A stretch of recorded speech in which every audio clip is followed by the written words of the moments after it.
Alors que le déploiement du dossier santé numérique est prévu en mai, l'inquiétude continue de monter dans le milieu de la santé. Mais le CIUS MCQ se veut rassurant et a publié mardi soir une lettre ouverte rappelant l'importance de ce virage informatique. C'est normal qu'on ait des craintes par rapport à une transformation aussi importante dans notre façon de fonctionner. Ces craintes-là, on les entend sur le terrain, on les adresse aussi. Dans cette lettre ouverte dont Nouveau Info a eu une copie, les représentants de divers corps de métier du domaine de la santé du CIUS disent comprendre les inquiétudes face à ce changement et admettent qu'un apprentissage sera nécessaire afin de s'adapter. Mais à 3 semaines du déploiement, les formations sont toutes en voie d'être complétées. La formation progresse très, très bien.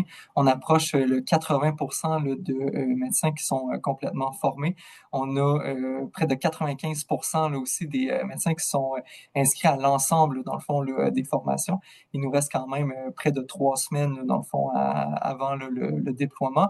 On a vu dans les réseaux sociaux, dans les médias, beaucoup de commentaires négatifs qui ont été publiés.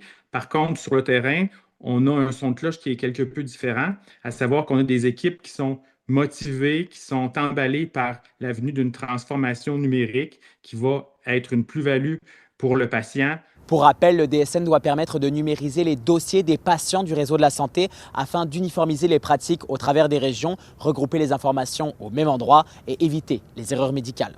Le projet est actuellement sous forme pilote et est mené en Mauricie, au centre du Québec, ainsi qu'au CIUS du nord de l'île de Montréal. Il devrait permettre d'ici quelques années de moderniser le système à l'échelle de la province. Pourtant, depuis plusieurs semaines, les critiques envers le dossier santé numérique se multiplient. Un système américain qui n'est pas adapté à la langue française, un manque de formation pour certains employés et un risque pour les données québécoises. Si le personnel hospitalier comprend l'importance de ce virage numérique, il critique cependant la manière dont il est effectué.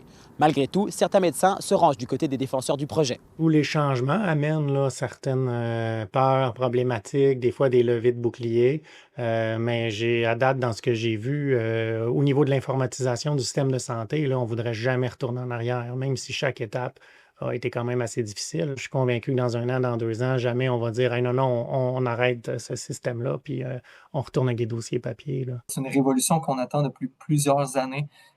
C'est une opportunité, en fait, là, pour pas juste les 2 CIUS qui déploient actuellement, c'est une opportunité pour l'ensemble du Québec. Le prix du dossier santé numérique est estimé à un petit peu moins de 500 millions de dollars. Ce montant pourrait monter à 3 milliards si jamais le projet devait être déployé à l'échelle du Québec.